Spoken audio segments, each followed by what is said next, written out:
ओम शांति। अज 15/8/2023 ਦੀ ਬਣੀ ਹੈ।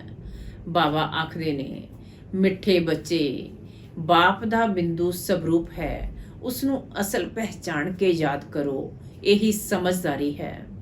ਅੱਜ ਬਾਬਾ ਨੇ ਆਪਣੇ ਬੱਚਿਆਂ ਨੂੰ ਪ੍ਰਸ਼ਨ ਪੁੱਛਿਆ, ਬੇਹਦ ਦੀ ਦ੍ਰਿਸ਼ਟੀ ਤੋਂ ਸੁਪਨੇ ਦਾ ਅਰਥ ਕੀ ਹੈ? ਇਸ ਸੰਸਾਰ ਨੂੰ ਸੁਪਨਵਤ ਸੰਸਾਰ ਕਿਉਂ ਕਿਹਾ ਜਾਂਦਾ ਹੈ? ਅੱਜ ਬਾਬਾ ਦਾ ਉੱਤਰ ਹੈ, ਸੁਪਨ ਮਤਲਬ ਜੋ ਕੱਲ ਬੀਤ ਗਈ। ਤੁਸੀਂ ਹੁਣ ਜਾਣਦੇ ਹੋ, ਇਹ ਸਾਰਾ ਸੰਸਾਰ ਹੁਣ ਸੁਪਨੇ ਦੀ ਤਰ੍ਹਾਂ ਹੈ। ਮਤਲਬ ਸਤਯੁਗ ਤੋਂ ਲੈ ਕੇ ਕਲਯੁਗ ਅੰਤ ਤੱਕ ਸਭ ਕੁਝ ਬੀਤ ਚੁੱਕਿਆ ਹੈ। ਤੁਹਾਨੂੰ ਹਰ ਸੈਕਿੰਡ ਵਿੱਚ ਇਸ ਸੁਪਨੇ ਵਰਗਾ ਸੰਸਾਰ ਦੀ ਸਮ੍ਰਿਤੀ ਆ ਗਈ। ਤੁਸੀਂ ਸ੍ਰਿਸ਼ਟੀ ਦੇ ਆਦਿ ਮਧਿਅੰਤ, ਮੂਲ ਵਤਨ, ਸੂਖਸ਼ਮ ਵਤਨ, ਸਥੂਲ ਵਤਨ ਨੂੰ ਜਾਣ ਕੇ ਮਾਸਟਰ ਭਗਵਾਨ ਬਣ ਗਏ ਹੋ। ਗੀਤ ਹੈ ਅੱਜ ਦਾ, ਕੌਣ ਆਇਆ ਮੇਰੇ ਮਨ ਦੇ ਦੁਆਰੇ ਸਵੇਰੇ ਸਵੇਰੇ। ਓਮ ਸ਼ਾਂਤੀ। ਸ਼ਿਵ ਬਾਬਾ ਆਪਣੇ ਮਿੱਠੇ ਮਿੱਠੇ ਬੱਚਿਆਂ ਸਿੱਕੀ ਲਦੇ ਸਾਲੀਗ੍ਰਾਮਾਂ ਨੂੰ ਬੈਠ ਸਮਝਾਉਂਦੇ ਹੈ। ਸਾਲੀਗ੍ਰਾਮ ਹੀ ਸ਼ਿਵ ਬਾਬਾ ਦੇ ਬੱਚੇ ਠਹਿਰੇ ਨਾ। ਬੱਚੇ ਜਾਣਦੇ ਹੈ ਕਿ ਸਾਨੂੰ ਉਹ ਪੜ੍ਹਾਉਂਦੇ ਹੈ, ਜਿਨ੍ਹਾਂ ਨੂੰ ਰਿੰਚਕ ਵੀ ਕੋਈ ਜਾਣਦੇ ਨਹੀਂ ਹੈ। ਸ਼ਿਵ ਦੇ ਮੰਦਿਰ ਵਿੱਚ ਜਾਂਦੇ ਹੈ, ਪਰ ਉੱਥੇ ਤਾਂ ਇੰਨਾ ਵੱਡਾ ਸ਼ਿਵਲਿੰਗ ਵੇਖਦੇ ਹੈ। ਇਹ ਥੋੜੀ ਨਾ ਸਮਝਦੇ ਹੈ ਕਿ ਸਾਡਾ ਬਾਬਾ ਬਿੰਦੀ ਹੈ। ਜੋ ਬੱਚੇ ਸ਼ਿਵ ਬਾਬਾ ਨੂੰ ਇੰਨਾ ਵੱਡਾ ਸਮਝ ਯਾਦ ਕਰਦੇ ਹੈ ਜਾਂ ਕਰਦੇ ਹੋਣਗੇ, ਉਹ ਵੀ ਭੋਲੇ ਹੈ, ਕਿਉਂਕਿ ਉਹ ਵੀ ਰੋਂਗ ਹੈ। ਬਾਪ ਸਮਝਾਉਂਦੇ ਹੈ ਕਿ ਮੈਂ ਬਿੰਦੀ ਹਾਂ। ਹੁਣ ਬਿੰਦੀ ਨੂੰ ਕੋਈ ਕੀ ਸਮਝ ਸਕੇ? ਭਾਵੇਂ ਕੋਈ ਕਹਿੰਦਾ ਹੈ ਅਖੰਡ ਜੋਤੀ ਸਵਰੂਪ ਹੈ, ਫਲਾਨਾ ਹੈ, ਪਰ ਨਹੀਂ, ਉਹ ਹੈ ਬਿੰਦੀ। ਉਹਨਾਂ ਨੂੰ ਯਾਦ ਕਰਨਾ ਬਹੁਤ ਮੁਸ਼ਕਿਲ ਹੈ। ਘੜੀ ਘੜੀ ਭੁੱਲ ਜਾਂਦੇ ਹੈ। ਭਗਤੀ ਮਾਰਗ ਵਿੱਚ ਆਦਤ ਪਈ ਹੋਈ ਹੈ ਸ਼ਿਵਲਿੰਗ ਤੇ ਫੁੱਲ ਚੜਾਉਣਾ ਜਾਂ ਪੂਜਾ ਕਰਨ ਦੀ, ਤਾਂ ਉਹ ਯਾਦ ਰਹਿੰਦਾ ਹੈ। ਪਰੰਤੂ ਇਹ ਘੜੀ ਘੜੀ ਭੁੱਲ ਜਾਂਦੇ ਹੈ ਕਿ ਸਾਡਾ ਬਾਬਾ ਬਿੰਦੀ ਰੂਪ ਹੈ। ਸਾਰੇ ਡਰਾਮੇ ਵਿੱਚ ਉਹਨਾਂ ਦਾ ਜੋ ਪਾਠ ਹੈ ਉਹ ਵਜਾਉਂਦੇ ਹੈ। ਬਿੰਦੀ ਦੀ ਬੈਠ ਮਹਿਮਾ ਕਰਨਗੇ ਕਿ ਸੁੱਖ ਦਾ ਸਾਗਰ, ਸ਼ਾਂਤੀ ਦਾ ਸਾਗਰ ਹੈ। ਕਿੰਨਾ ਛੋਟਾ ਬਿੰਦੀ ਰੂਪ ਹੈ। ਬੱਚੇ ਪੁੱਛਦੇ ਹੈ ਕਿ ਕਿਸ ਨੂੰ ਧਿਆਨ ਵਿੱਚ ਰੱਖਿਆ? ਇਹਨਾਂ ਗੱਲਾਂ ਨੂੰ ਤਾਂ ਸਮਝਦਾਰ ਹੀ ਸਮਝ ਸਕਦੇ ਹੈ, ਨਹੀਂ ਤਾਂ ਉਹੀ ਸ਼ਿਵ ਦਾ ਲਿੰਗ ਯਾਦ ਆ ਜਾਂਦਾ ਹੈ। ਸ਼੍ਰੀ ਕ੍ਰਿਸ਼ਨ ਤਾਂ ਚੰਗੀ ਤਰ੍ਹਾਂ ਬੁੱਧੀ ਵਿੱਚ ਬੈਠ ਸਕਦਾ ਹੈ। ਇਹ ਤਾਂ ਹੈ ਬਿੰਦੀ। ਗੀਤ ਵਿੱਚ ਵੀ ਕਹਿੰਦੇ ਹੈ ਕਿ ਯਾਦ ਕਰੋ ਤਾਂ ਯਾਦ ਨਾ ਆਵੇ, ਫਿਰ ਉਹ ਸੂਰਤ ਕਿਵੇਂ ਦੀ ਹੈ। ਇਹ ਵੀ ਵੰਡਰਫੁਲ ਹੈ। ਇੰਨੀ ਛੋਟੀ ਬਿੰਦੀ ਹੈ, ਗਿਆਨ ਦਾ ਡਾਂਸ ਕਰਦੇ ਹੈ। ਕਿਹਾ ਜਾਂਦਾ ਹੈ ਇਹ ਸੁਪਨਿਆਂ ਦਾ ਸੰਸਾਰ ਹੈ। ਬੀਤੀ ਹੋਈ ਗੱਲ ਨੂੰ ਸੁਪਨਾ ਕਿਹਾ ਜਾਂਦਾ ਹੈ। ਸੰਪਨਵਤ ਸੰਸਾਰ ਜੋ ਬੀਤ ਗਿਆ ਹੈ, ਉਹ ਤੁਹਾਡੀ ਬੁੱਧੀ ਵਿੱਚ ਆਉਂਦਾ ਹੈ। ਸਾਰਾ ਬ੍ਰਹਮੰਡ, ਮੂਲ ਵਤਨ, ਸੂਖਸ਼ਮ ਵਤਨ, ਸਤਯੁਗ, ਤ੍ਰੇਤਾ, ਦੁਆਪਰ ਸਾਰਾ ਸੁਪਨ ਹੋ ਗਿਆ। ਜੋ ਪਾਸਟ ਹੋ ਜਾਂਦਾ ਹੈ ਉਹ ਸੁਪਨਾ ਹੋ ਗਿਆ। ਹੁਣ ਕਲਯੁਗ ਦਾ ਵੀ ਅੰਤ ਹੈ। ਇਹ ਸੁਪਨਵਤ ਸੰਸਾਰ ਹੋਇਆ ਨਾ, ਉਹ ਹੱਦ ਦੇ ਸੁਪਨੇ ਆਉਂਦੇ ਹੈ। ਤੁਹਾਨੂੰ ਬੇਹੱਦ ਦਾ ਬਾਪ ਬੁੱਧੀ ਵਿੱਚ ਆਉਂਦਾ ਹੈ। ਸੂਰਜਵੰਸ਼ੀ, ਚੰਦਰਵੰਸ਼ੀ ਵੀ ਸਭ ਸੁਪਨਾ ਹੋ ਗਿਆ। ਇਸ ਨੂੰ ਕਿਹਾ ਜਾਂਦਾ ਹੈ ਸੁਪਨਿਆਂ ਦਾ ਸੰਸਾਰ। ਇੰਨਾ ਰਾਜ ਹੋਰ ਕੋਈ ਨਹੀਂ ਜਾਣਦਾ ਸਿਵਾਏ ਤੁਸੀਂ ਬੱਚਿਆਂ ਦੇ। ਸਤਯੁਗ ਵਿੱਚ ਕਿੰਨੇ ਅਥਾਹ ਸੁੱਖ ਹੈ, ਉਹ ਸਭ ਪਾਸਟ ਹੋ ਗਏ। ਹੁਣ ਤੁਹਾਡੀ ਬੁੱਧੀ ਵਿੱਚ ਆਦਿ ਮਧਿਆ ਅੰਤ ਦਾ ਪੂਰਾ ਗਿਆਨ ਹੈ। ਇੱਕ ਬਾਪ ਦੀ ਹੀ ਯਾਦ ਰਹਿਣੀ ਚਾਹੀਦੀ ਹੈ। ਬਾਪ ਜੋ ਸਮਝਾਉਂਦੇ ਹੈ, ਹੋਰ ਕੋਈ ਸਮਝਾ ਨਹੀਂ ਸਕਦਾ।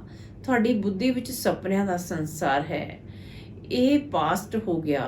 ਬੁੱਧੀ ਜਾਣਦੀ ਹੈ ਨਾ, ਤੁਹਾਨੂੰ ਉੱਪਰ ਤੋਂ ਲੈ ਕੇ ਸਾਰੀ ਨੌਲੇਜ ਬੁੱਧੀ ਵਿੱਚ ਹੈ, ਆਦਿ ਤੋਂ ਅੰਤ ਤੱਕ ਦੀ। ਹੁਣ ਤੁਸੀਂ ਤ੍ਰਿਕਾਲਦਰਸ਼ੀ, ਤ੍ਰਿਲੋਕੀ ਨਾਥ ਬਣ ਗਏ ਹੋ। ਤ੍ਰਿਲੋਕੀ ਨਾਥ ਬਣਨ ਨਾਲ ਜਿਵੇਂ ਤੁਸੀਂ ਭਗਵਾਨ ਹੋ ਜਾਂਦੇ ਹੈ। ਭਗਵਾਨ ਬੈਠ ਤੁਹਾਨੂੰ ਸਿੱਖਿਆ ਦਿੰਦੇ ਹੈ। ਸੈਕਿੰਡ ਵਿੱਚ ਸੁਪਨਾ ਆਉਂਦਾ ਹੈ ਨਾ, ਤਾਂ ਸੈਕਿੰਡ ਵਿੱਚ ਤੁਹਾਨੂੰ ਸਾਰਾ ਯਾਦ ਆਉਣਾ ਚਾਹੀਦਾ ਹੈ। ਬੀਜ ਅਤੇ ਝਾੜ। ਬਾਬਾ ਵੀ ਕਹਿੰਦੇ ਹੈ ਆਦਿ ਮਧਿਆ ਅੰਤ ਦਾ ਮੇਰੇ ਕੋਲ ਗਿਆਨ ਹੈ। ਇਸ ਲਈ ਹੀ ਮੈਨੂੰ ਗਿਆਨ ਦਾ ਸਾਗਰ, ਨੌਲੇਜਫੁੱਲ, ਜਾਣਨ ਹਾਰ ਕਹਿੰਦੇ ਹੈ। ਜਾਣਦੇ ਹੈ ਹਰੇਕ ਦੀ ਅਵਸਥਾ ਅਜਿਹੀ ਹੀ ਰਹੇਗੀ। ਇੱਕ ਇੱਕ ਦੀ ਅਵਸਥਾ ਨੂੰ ਅਸੀਂ ਕੀ ਬੈਠ ਜਾਣਗੇ। ਜੋ ਅਵਸਥਾ ਕਲਪ ਪਹਿਲੇ ਸੀ ਉਸ ਅਵਸਥਾ ਵਿੱਚ ਹੈ। ਸੋ ਤੁਸੀਂ ਵੀ ਜਾਣਦੇ ਹੋ, ਪੁਰਸ਼ਾਰਥ ਕਰਾਉਣ ਲਈ ਕਹਿੰਦੇ ਹੈ, ਚੰਗੀ ਤਰ੍ਹਾਂ ਪੁਰਸ਼ਾਰਥ ਕਰੋ। ਹੁਣ ਤੁਹਾਨੂੰ ਸਬਦਰਸ਼ਨ ਚੱਕਰਧਾਰੀ ਬਣਨਾ ਹੈ। ਤੁਸੀਂ ਜਾਣਦੇ ਹੋ ਇਹ ਪਾਸਟ ਹੋ ਗਿਆ ਹੈ। ਇਵੇਂ ਦੇਵਤਾ ਰਾਜ ਕਰਦੇ ਹੈ, ਫਿਰ ਆ ਕੇ ਰਾਜ ਕਰਨਗੇ। ਪਾਸਟ, ਪ੍ਰੈਜ਼ੈਂਟ, ਫਿਊਚਰ ਇਹ ਯਾਦ ਕਰਦੇ ਰਹਿਣਗੇ। ਉਹਨਾਂ ਨੂੰ ਹੀ ਸਬਦਰਸ਼ਨ ਚੱਕਰ ਕਿਹਾ ਜਾਂਦਾ ਹੈ। ਸ਼ਿਵਲਿੰਗ ਨੂੰ ਯਾਦ ਕਰਨ ਵਿੱਚ ਤੇ ਹਿਰੇ ਹੋਏ ਹੈ ਤਾਂ ਸਮਝਦੇ ਹੈ ਕਿ ਬਾਬਾ ਜੋਤੀਲਿੰਗਮ ਹੈ। ਬਿੰਦੀ ਕਹਿਣ ਦਾ ਮੂੰਝ ਪੈਣ, ਉਹ ਸਮਝਦੇ ਹੈ ਆਤਮਾ ਛੋਟੀ ਹੈ, ਪਰਮਾਤਮਾ ਵੱਡਾ ਹੈ। ਹੁਣ ਤੁਸੀਂ ਬੱਚੇ ਜਾਣਦੇ ਹੋ ਇਸ ਕਲਯੁਗੀ ਦੁਨੀਆ ਵਿੱਚ ਇਸ ਵੇਲੇ ਵੇਖੋ ਭਵਕਾ ਕਿੰਨਾ ਹੈ। ਇਸ ਨੂੰ ਮਾਇਆ ਦਾ ਭਵਕਾ ਕਿਹਾ ਜਾਂਦਾ ਹੈ, ਮਾਇਆ ਦਾ ਪੰਪ ਹੈ। ਕਹਿੰਦੇ ਹੈ ਨਾ, ਹੁਣ ਦੁਨੀਆ ਕਿੰਨੀ ਚੰਗੀ ਬਣ ਗਈ ਹੈ, ਵੱਡੇ ਵੱਡੇ ਮਹਿਲ ਬਣ ਗਏ ਹੈ। ਅਮਰੀਕਾ ਦਾ ਕਿੰਨਾ ਭਵਕਾ ਹੈ, ਚੀਜ਼ਾਂ ਕਿੰਨੀਆਂ ਨਫੀਸ ਆਕਰਸ਼ਣ ਬਣਾਉਂਦੀਆਂ ਹੈ। ਅਸੀਂ ਸਮਝਦੇ ਹਾਂ ਕਿ ਇਹ ਤਾਂ ਮਲਬੇ ਦੀਆਂ ਚੀਜ਼ਾਂ ਹੈ ਜੋ ਹੁਣੇ ਖਤਮ ਹੋ ਜਾਣਗੀਆਂ। ਦਿਨ ਪ੍ਰਤੀ ਦਿਨ ਵੱਡੀਆਂ ਵੱਡੀਆਂ ਇਮਾਰਤਾਂ, ਡੈਮਸ ਆਦਿ ਇਵੇਂ ਬਣਾਉਣਗੇ ਜਿਵੇਂ ਬਿਲਕੁਲ ਨਈ ਦੁਨੀਆ ਹੋਵੇ।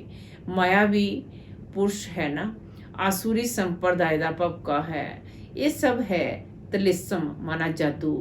ਹੁਣ ਗੇ ਵੱਡੇ ਵੱਡੇ ਸਾਇੰਸ ਕਮੰਡੀ ਜੋ ਹੈ, ਉਹਨਾਂ ਦੀ ਬੁੱਧੀ ਵਿੱਚ ਹੈ ਕਿ ਇਹ ਸਭ ਖਤਮ ਹੋ ਜਾਣਗੇ। ਇੱਕ ਦੂਜੇ ਨੂੰ ਕਹਿ ਦਿੰਦੇ ਹੈ ਤੁਸੀਂ ਇੰਟਰਫੇਅਰ ਨਾ ਕਰੋ, ਨਹੀਂ ਤਾਂ ਸਭ ਖਤਮ ਹੋ ਜਾਣਗੇ। ਅਮਰੀਕਾ ਆਪਣੇ ਨੂੰ ਭਲਵਾਨ ਸਮਝਦਾ ਹੈ ਤਾਂ ਜ਼ਰੂਰ ਸੈਕੰਡ ਨੰਬਰ ਵਿੱਚ ਵੀ ਕੋਈ ਹੋਵੇਗਾ ਜੋ ਸਾਹਮਣਾ ਕਰੇ। ਗਾਇਆ ਹੋਇਆ ਹੈ, ਦੋ ਬਿੱਲੇ ਲੜਦੇ ਹੈ। ਜਾਦਵ ਨੇ ਆਪਣੇ ਕੁਲ ਦਾ ਵਿਨਾਸ਼ ਕੀਤਾ ਤਾਂ ਉਹ ਦੋ ਬਿੱਲੇ ਹੋਏ ਨਾ, ਉਹੀ ਪ੍ਰੈਕਟੀਕਲ ਹੋ ਰਿਹਾ ਹੈ। ਤੁਸੀਂ ਜਾਣਦੇ ਹੋ ਪਹਿਲੇ ਵੀ ਇਸ ਵੇਲੇ ਤੁਸੀਂ ਹੀ ਨੌਲੇਜ ਲਈ ਸੀ, ਹੁਣ ਵੀ ਲੈ ਰਹੇ ਹੋ। ਬਾਪ ਆ ਕੇ ਸਾਰੀ ਨੌਲੇਜ ਸਮਝਾਉਂਦੇ ਹੈ। ਜਿਵੇਂ ਬਾਪ ਦੀ ਬੁੱਧੀ ਵਿੱਚ ਹੈ ਉਵੇਂ ਤੁਸੀਂ ਬੱਚਿਆਂ ਦੀ ਬੁੱਧੀ ਵਿੱਚ ਵੀ ਹੈ। ਸ਼ਿਵ ਕਿਹਾ ਜਾਂਦਾ ਹੈ ਬਿੰਦੀ ਨੂੰ। ਆਤਮਾ ਵਿੱਚ ਵੀ ਸਾਰਾ ਪਾਠ ਹੈ। ਤੁਹਾਡਾ ਹੈ ਆਲਰਾਊਂਡਰ ਪਾਠ। ਸਤਯੁਗ ਤੋਂ ਲੈ ਕੇ ਕਲਯੁਗ ਤੱਕ। ਸਤਯੁਗ ਤ੍ਰੇਤਾ ਵਿੱਚ ਤੁਸੀਂ ਜਦੋਂ ਸੁਖ ਭੋਗਦੇ ਹੈ ਤਾਂ ਉਸ ਵੇਲੇ ਬਾਪ ਦਾ ਕੋਈ ਪਾਠ ਨਹੀਂ। ਬਾਪ ਕਹਿੰਦੇ ਹੈ ਮੇਰੇ ਤੋਂ ਵੀ ਤੁਹਾਡਾ ਜ਼ਿਆਦਾ ਪਾਠ ਹੈ। ਤੁਸੀਂ ਸੁਖ ਵਿੱਚ ਰਹਿੰਦੇ ਹੋ ਤਾਂ ਮੈਂ ਨਿਰਮਾਣ ਧਾਮ ਵਿੱਚ ਹਾਂ, ਮੇਰਾ ਕੋਈ ਪਾਠ ਹੀ ਨਹੀਂ। ਤੁਸੀਂ ਆਲਰਾਊਂਡਰ ਪਾਠ ਬਜਾਇਆ ਹੈ ਤਾਂ ਥੱਕੇ ਵੀ ਤੁਸੀਂ ਹੋਵੋਗੇ। ਇਸ ਲਈ ਲਿਖਿਆ ਹੋਇਆ ਹੈ, ਚਰਨ ਦਵਾਉਂਦੇ ਹੈ। ਬਾਪ ਕਹਿੰਦੇ ਹੈ ਬੱਚੇ ਤੁਸੀਂ ਥੱਕ ਗਏ ਹੋਵੋਗੇ, ਤੁਸੀਂ ਆਧਾ ਕਲ ਭਗਤੀ ਕੀਤੀ, ਦਰ ਦਰ ਧੱਕੇ ਖਾਦੇ ਹੈ। ਭਗਤੀ ਮਾਰਗ ਵਿੱਚ ਭਟਕਦੇ ਭਟਕਦੇ ਤੁਸੀਂ ਥੱਕ ਜਾਂਦੇ ਹੋ। ਫਿਰ ਬਾਪ ਆ ਕੇ ਅਜੂਰਾ ਦਿੰਦੇ ਹੈ, ਪੁਜਾਰੀ ਤੋਂ ਪੂਜਯ ਬਣਾ ਦਿੰਦੇ ਹੈ। ਤੁਸੀਂ ਜਾਣਦੇ ਹੋ ਅਸੀਂ ਸੋ ਪੂਜਯ ਸੀ ਫਿਰ ਪੁਜਾਰੀ ਬਣੇ ਹਾਂ। ਇਵੇਂ ਨਹੀਂ ਕਿ ਪਰਮਾਤਮਾ ਆਪੇ ਹੀ ਪੂਜਯ ਆਪੇ ਹੀ ਪੁਜਾਰੀ ਹੈ, ਨਹੀਂ, ਅਸੀਂ ਹੀ ਬੰਦੇ ਹਾਂ। ਭਾਰਤ ਹੀ ਅਵਿਨਾਸ਼ੀ ਖੰਡ ਗਾਇਆ ਜਾਂਦਾ ਹੈ। ਭਾਰਤ ਹੈ ਸ਼ਿਵ ਬਾਬਾ ਦੀ ਜਨਮ ਭੂਮੀ। ਜਨਮ ਭੂਮੀ ਤੇ ਹੀ ਮਨੁੱਖ ਕੁਰਬਾਨ ਹੁੰਦੇ ਹੈ। ਕਾਂਗਰਸੀਆਂ ਨੇ ਵੀ ਵੇਖਿਆ ਕਿੰਨਾ ਮੱਥਾ ਮਾਰਿਆ ਜਨਮ ਭੂਮੀ ਦੇ ਲਈ, ਫੋਰਨਰਜ਼ ਨੂੰ ਬਾਹਰ ਕੱਢ ਦਿੱਤਾ। ਇਹ ਜਨਮ ਭੂਮੀ ਸਵਰਗ ਸੀ। ਫਿਰ ਪੰਜ ਵਿਕਾਰਾਂ ਰੂਪੀ ਮਾਇਆ ਨੇ ਆ ਕੇ ਹੱਪ ਕੀਤਾ ਹੈ। ਅਸੀਂ ਰਾਵਣ ਨੂੰ ਵੱਡਾ ਦੁਸ਼ਮਣ ਸਮਝਦੇ ਹਾਂ, ਇਹ ਕੋਈ ਵੀ ਨਹੀਂ ਸਮਝਦੇ ਵੱਡੇ ਤੋਂ ਵੱਡਾ ਦੁਸ਼ਮਣ ਮਾਇਆ ਰਾਵਣ ਹੈ ਜੋ ਸਾਡੀ ਰਜ਼ਾਈ ਖਾ ਗਿਆ ਹੈ। ਇਹ ਜਿਵੇਂ ਕਿ ਗੁਪਤ ਚੂਹੇ ਮੁਆਫਿਕ ਫੂਕ ਮਾਰ ਦਿੰਦਾ ਹੈ ਅਤੇ ਕੱਟਦਾ ਰਹਿੰਦਾ ਹੈ, ਜੋ ਕਿਸੇ ਨੂੰ ਪਤਾ ਵੀ ਨਹੀਂ ਪੈ ਰਿਹਾ ਹੈ। ਕੱਟਦੇ ਕੱਟਦੇ ਇੱਕਦਮ ਦਿਵਾਲਾ ਮਾਰ ਦਿੰਦਾ ਹੈ। ਕਿਸੇ ਨੂੰ ਪਤਾ ਨਹੀਂ ਹੈ ਸਾਡਾ ਰਾਜ ਖੋਹ ਲਿਆ ਹੈ, ਕਿਸੇ ਨੂੰ ਪਤਾ ਨਹੀਂ ਹੈ ਸਾਡਾ ਦੁਸ਼ਮਣ ਕੌਣ ਹੈ। ਅਸੀਂ ਕੰਗਾਲ ਕਿਵੇਂ ਬਣੇ। ਮਾਇਆ ਵੱਡਾ ਚੂਹਾ ਹੈ। ਆਧਾ ਕਲਪ ਖਾਂਦੇ ਖਾਂਦੇ ਭਾਰਤ ਨੂੰ ਕੌੜੀ ਵਰਗਾ ਬਣਾ ਦਿੱਤਾ ਹੈ। ਬਹੁਤ ਹੀ ਬਲਵਾਨ ਹੈ। ਹੁਣ ਫਿਰ ਤੁਸੀਂ ਚੁਪਕੇ ਨਾਲ ਉਸ ਤੇ ਜਿੱਤ ਪਾ ਰਹੇ ਹੋ। ਤੁਸੀਂ ਜਾਣਦੇ ਹੋ ਕਿ ਅਸੀਂ ਕਿਵੇਂ ਗੁਪਤ ਤਰ੍ਹਾਂ ਰਾਜ ਲੈ ਲੈਂਦੇ ਹਾਂ। ਜਿਵੇਂ ਗੁਪਤ ਤਰ੍ਹਾਂ ਗਵਾਇਆ ਹੈ, ਫਿਰ ਲੈਂਦੇ ਵੀ ਗੁਪਤ ਤਰ੍ਹਾਂ ਹਾਂ। ਕੋਈ ਵੀ ਨਹੀਂ ਜਾਣਦੇ। ਹੁਣ ਫਿਰ ਉਸ ਤੇ ਜਿੱਤ ਪਾਉਣੀ ਹੈ। ਕਿੰਨੇ ਮਹੀਨ ਰਾਜ ਹੈ। ਬਾਬਾ ਦੀ ਮਦਦ ਨਾਲ ਅਸੀਂ ਫਿਰ ਤੋਂ ਰਾਜ ਭਾਗ ਲੈਂਦੇ ਹਾਂ। ਕੋਈ ਹੱਥ ਪੈਰ ਨਹੀਂ ਚਲਾਉਂਦੇ ਹਾਂ। ਗੁਪਤ ਤਰੀਕੇ ਅਸੀਂ ਆਪਣਾ ਬੇਹੱਦ ਦੇ ਬਾਪ ਤੋਂ ਵਰਸਾ ਲੈਂਦੇ ਹਾਂ। ਜੋ ਆਧਾ ਕਲਪ ਰਹੇਗਾ ਉਹ ਚੂਹਾ ਮਾਇਆ ਤਾਂ ਆਹਿਸਤੇ ਆਹਿਸਤੇ ਖਾਂਦਾ ਹੈ ਅਤੇ ਤੁਸੀਂ ਰਾਜ ਤਾਂ ਇੱਕ ਹੀ ਵਾਰ ਲੈ ਲੈਂਦੇ ਹੋ। 21 ਜਨਮ ਦੇ ਲਈ 84 ਜਨਮਾਂ ਦਾ ਰਾਜ ਵੀ ਤੁਹਾਨੂੰ ਸਮਝਾਇਆ ਗਿਆ ਹੈ। ਇਤਨੇ ਜਨਮ ਲੈਤੇ ਹੈ। ਤੁਸੀਂ ਜਾਣਦੇ ਹੋ ਸਤਯੁਗ ਵਿੱਚ ਸਾਡੀ ਉਮਰ ਬਹੁਤ ਵੱਡੀ ਸੀ, ਫਿਰ ਅਪਵਿੱਤਰ ਭੋਗੀ ਬਣਦੇ ਹਾਂ ਤਾਂ ਦੁਆਪਰ ਕਲਯੁਗ ਵਿੱਚ 63 ਜਨਮ ਲੈਂਦੇ ਹਾਂ। ਇਹ ਬਾਬਾ ਬੈਠ ਸਮਝਾਉਂਦੇ ਹੈ। ਕਲਪ ਕਲਪ ਮਾਇਆ ਇਵੇਂ ਰਾਜ ਲੈਂਦੀ ਹੈ, ਫਿਰ ਅਸੀਂ ਉਹਨਾਂ ਤੋਂ ਲੈਂਦੇ ਹਾਂ। ਗੀਤ ਵਿੱਚ ਗਾਉਂਦੇ ਤਾਂ ਹੈ, ਕੌਣ ਦੇਸ਼ ਤੋਂ ਆਇਆ, ਕੌਣ ਦੇਸ਼ ਵਿੱਚ ਹੈ ਜਾਣਾ, ਪਰੰਤੂ ਸਮਝਦੇ ਨਹੀਂ ਹੈ। ਤੁਸੀਂ ਤਾਂ ਜਾਣਦੇ ਹੋ ਮਾਇਆ ਕਿਸ ਦੇਸ਼ ਤੋਂ ਆਈ ਹੈ, ਕਿਉਂ ਆਈ ਹੈ। ਸਾਰਾ ਚੱਕਰ ਬੁੱਧੀ ਵਿੱਚ ਹੈ। ਸਾਰਾ ਡਰਾਮੇ ਵਿੱਚ ਹੀਰੋ ਹੀਰੋਇਨ ਪਾਰਟ ਹੈ ਸ਼ਿਵ ਬਾਬਾ ਦਾ। ਸ਼ਿਵ ਬਾਬਾ ਦੇ ਨਾਲ ਪਾਠਧਾਰੀ ਕੌਣ ਕੌਣ ਹੈ। ਪਹਿਲੇ ਜਨਮ ਦਿੰਦੇ ਹੈ ਬ੍ਰਹਮਾ ਵਿਸ਼ਨੂੰ ਸ਼ੰਕਰ ਨੂੰ, ਫਿਰ ਤੁਸੀਂ ਬੱਚਿਆਂ ਨੂੰ। ਤੁਸੀਂ ਬਾਪ ਦੇ ਨਾਲ ਮਦਦਗਾਰ ਠਹਿਰੇ। ਬਾਪ ਆਪਣਾ ਪਾਠ ਬਜਾ ਆਪਣੇ ਧਾਮ ਚਲੇ ਜਾਂਦੇ ਹੈ ਅਤੇ ਤੁਸੀਂ ਮਦਦਗਾਰਾਂ ਨੂੰ ਵੀ ਨਾਲ ਮੁਕਤੀ ਧਾਮ ਵਿੱਚ ਲੈ ਜਾਂਦੇ ਹੈ। ਤੁਸੀਂ ਮੁਕਤੀ ਧਾਮ ਜਾ ਕੇ ਫਿਰ ਜੀਵਨ ਮੁਕਤੀ ਵਿੱਚ ਚਲੇ ਜਾਓਗੇ। ਕਿੰਨਾ ਚੰਗੀ ਤਰ੍ਹਾਂ ਬੁੱਧੀ ਵਿੱਚ ਰੱਖਣਾ ਚਾਹੀਦਾ ਹੈ। ਤਾਂ ਇਹ ਹੈ ਸੁਪਨਿਆਂ ਦਾ ਸੰਸਾਰ ਜੋ ਬੀਤ ਗਿਆ। ਤੁਸੀਂ ਜਾਣਦੇ ਹੋ ਕਿ ਸਤਯੁਗ ਤ੍ਰੇਤਾ ਵਿੱਚ ਦੇਵੀ ਦੇਵਤਾ ਰਹਿੰਦੇ ਹੈ, ਹੁਣ ਨਹੀਂ ਹੈ। ਗੀਤ ਤਾਂ ਕਿੰਨਾ ਗੁਹੀਆ ਰਾਜ ਹੈ। ਕਿਵੇਂ ਸੁਪਨਿਆਂ ਦਾ ਸੰਸਾਰ ਬੁੱਧੀ ਵਿੱਚ ਲੈ ਕੇ ਬੈਠੇ ਹੈ। ਸਾਰਾ ਚੱਕਰ ਕਿਵੇਂ ਫਿਰਦਾ ਹੈ। ਜੋ ਨੌਲੇਜ ਬਾਬਾ ਵਿੱਚ ਹੈ ਉਹ ਸਾਡੇ ਵਿੱਚ ਵੀ ਹੈ। ਬੇਹੱਦ ਦੇ ਬਾਪ ਵਿੱਚ ਹੀ ਇਹ ਸਾਰੀ ਬੇਹੱਦ ਦੀ ਨੌਲੇਜ ਹੈ। ਬੱਚੇ ਜਾਣਦੇ ਹੈ ਇਹ ਵੀ ਸੁਪਨਿਆਂ ਹੋ ਜਾਵੇਗਾ। ਇਹ ਬੜੀਆਂ ਸਮਝਣ ਅਤੇ ਸਮਝਾਉਣ ਦੀਆਂ ਗੱਲਾਂ ਹੈ। ਸਤਯੁਗ ਤ੍ਰੇਤਾ ਵਿੱਚ ਇਹ ਗੱਲਾਂ ਕਿਸੇ ਦੀ ਬੁੱਧੀ ਵਿੱਚ ਰਹਿੰਦੀਆਂ ਨਹੀਂ। ਗੁਈਆ ਪੁਆਇੰਟਸ ਮਿਲਦੇ ਰਹਿੰਦੇ ਹੈ। ਬੁੱਧੀ ਵਿੱਚ ਸਾਰਾ ਚੱਕਰ ਫਿਰਦਾ ਰਹਿਣਾ ਚਾਹੀਦਾ ਹੈ। ਭਗਤੀ ਮਾਰਗ ਕੀ ਹੈ, ਕਦੋਂ ਤੋਂ ਸ਼ੁਰੂ ਹੁੰਦਾ ਹੈ, ਉਸ ਤੋਂ ਕੁਝ ਵੀ ਫਾਇਦਾ ਨਹੀਂ ਹੋਇਆ। ਭਗਤੀ ਕਰਦੇ ਕਰਦੇ ਨੁਕਸਾਨ ਵਿੱਚ ਹੀ ਆ ਗਏ ਹੈ। ਹੁਣ ਫਿਰ ਤੋਂ ਤੁਸੀਂ ਕੌੜੀ ਤੋਂ ਹੀਰੇ ਜਿਹਾ ਬਣਦੇ ਹੋ।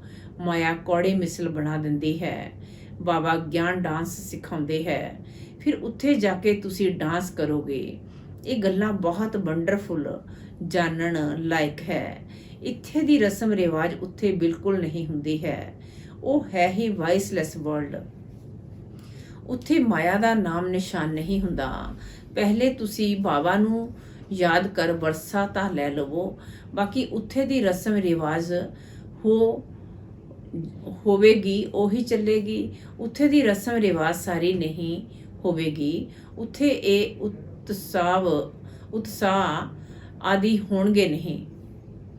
ਇੱਥੇ ਗਮੀ ਉਦਾਸੀ ਰਹਿੰਦੀ ਹੈ ਤਾਂ ਸ਼ਾਦਮਾਨਾ ਉਤਸਾਹ ਦਿਵਾਉਣ ਵਾਲੇ ਉਤਸਵ ਮਨਾਉਂਦੇ ਹੈ। ਉੱਥੇ ਤਾਂ ਹੈ ਹੀ ਰੋਜ਼ ਸ਼ਾਦਮਾਨਾ, ਰੋਣ ਦੀ ਲੋੜ ਨਹੀਂ ਰਹਿੰਦੀ, ਉਤਸਾਹ ਮਨਾਉਣ ਦੀ ਗੱਲ ਨਹੀਂ ਰਹਿੰਦੀ। ਸਦਾ ਸਾਡੇ ਵੱਡੇ ਦਿਨ ਹੋਣਗੇ। ਉੱਥੇ ਸ਼ਾਦੀ ਦੀ ਧੂਮਧਾਮ ਨਾਲ ਹੁੰਦੀ ਹੈ। ਦਹੇਜ ਮਿਲਦਾ ਹੈ, ਦਾਸ ਦਾਸੀਆਂ ਮਿਲਦੀਆਂ ਹੈ। ਬਾਕੀ ਤਿਉਹਾਰ ਆਦਿ ਦੀ ਲੋੜ ਨਹੀਂ ਰਹਿੰਦੀ। ਇੱਥੇ ਹੈ ਹੀ ਸੰਗਮ ਦੇ ਤਿਉਹਾਰ ਜੋ ਭਗਤੀ ਮਾਰਗ ਵਿੱਚ ਮਨਾਉਂਦੇ ਜਾਂਦੇ ਹੈ। ਉੱਥੇ ਤਾਂ ਸਦਾ ਖੁਸ਼ੀਆਂ ਹੀ ਖੁਸ਼ੀਆਂ ਹੈ। ਅੱਛਾ, ਮਿੱਠੇ ਮਿੱਠੇ ਸਿੱਕਿਲ ਦੇ ਬੱਚਿਆਂ ਪ੍ਰਤੀ ਮਾਤ ਪਿਤਾ ਬਾਪ ਦਾਦਾ ਦਾ ਯਾਦ ਪਿਆਰ ਅਤੇ ਗੁੱਡ ਮਾਰਨਿੰਗ। ਰੂਹਾਨੀ ਬਾਪ ਦੀ ਰੂਹਾਨੀ ਬੱਚਿਆਂ ਨੂੰ ਨਮਸਤੇ। ਧਾਰਨਾ ਲਈ ਮੁੱਖ ਸਾਰ ਨੰਬਰ 1 ਪਰ ਸਵਦਰਸ਼ਨ ਚੱਕਰ ਫਿਰਾਉਂਦੇ ਮਾਇਆ ਦੇ ਗੁਪਤ ਤਰੀਕੇ ਵਿੱਚ ਵਿਜੇ ਪ੍ਰਾਪਤ ਕਰਨੀ ਹੈ। ਬਾਪ ਸਮਾਨ ਨੌਲੇਜਫੁੱਲ ਹੋ ਕੇ ਰਹਿਣਾ ਹੈ। ਨੰਬਰ 2 ਬਾਪ ਜੋ ਹੈ ਜਿਵੇਂ ਦਾ ਹੈ ਉਸ ਨੂੰ ਅਸਲ ਬਿੰਦੀ ਰੂਪ ਵਿੱਚ ਜਾਣ ਕੇ ਯਾਦ ਕਰਨਾ ਹੈ। ਬਿੰਦੂ ਬਣ ਬਿੰਦੂ ਬਾਪ ਦੀ ਯਾਦ ਵਿੱਚ ਰਹਿਣਾ ਹੈ, ਭੋਲਾ ਨਹੀਂ ਬਣਨਾ ਹੈ।